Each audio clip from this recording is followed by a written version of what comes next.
Hello you guys, welcome to another YouTube video.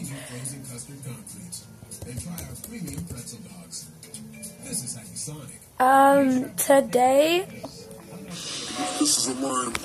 I am gonna be talking to you guys about having mental illness. We all have bipolar, and I know that. We all have anxiety and depression and panic attacks and all that, and I just thought it was a good subject to talk about. How to deal and cope with having anxiety and depression and panic attacks is going to be the first three I'm going to talk about. Depression. What you want to do, the way to cope with it, you want to go and, sorry, hold on. I lost my train of thought. Sorry, you guys. Alright, what you want to do with depression, say, I get sad and I want to break down and cry or go, cut myself. Well, my option, instead of cutting, I got all these tattoos. I go, every time I'm depressed or I'm sad or something, I think about what my next tattoo is going to be. Or a piercing, or what outfit am I going to wear, or my makeup, or I go draw, or I go color, or I go paint, or I write it down. Instead of going and tearing myself down, I want to go and do all that to cope with my depression. With the anxiety and the panic attacks, I want y'all to breathe in your nose and breathe out your mouth. Breathe in your nose and breathe out your mouth. Slow it down, because the more you do that, the more you'll be able to calm down. Because not only are you overwhelmed and thinking about things that you don't want to be overwhelmed with, you need to concentrate and focus on what you think you need to do, like school. If you got a kid, think about them. Because thinking about other things versus what you're overthinking will help you cope a little bit better.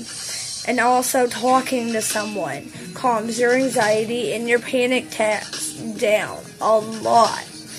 I've done it before. I've had it. I have anxiety. I have panic attacks. I have depression. And I also have bipolar.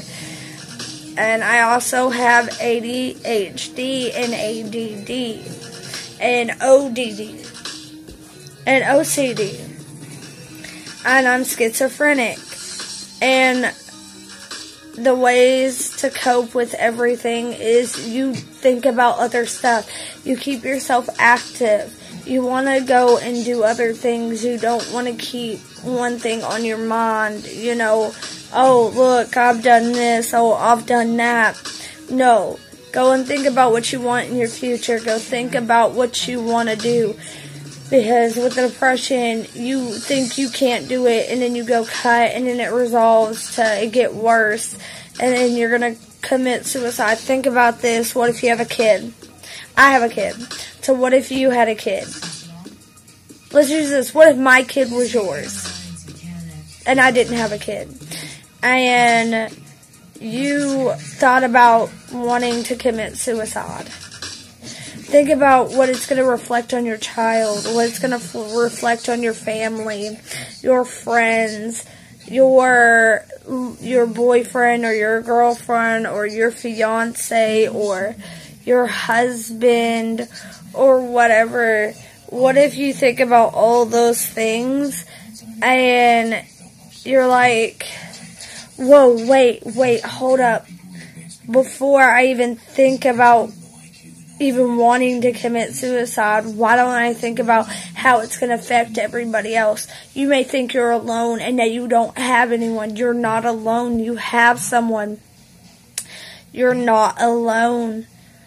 You need someone to talk to. Talk to me, because I know how it is when you're battling depression and you're battling having anger issues and you're battling all your mental illness, schizophrenia, anxiety, panic attacks, OCD, everything you can name.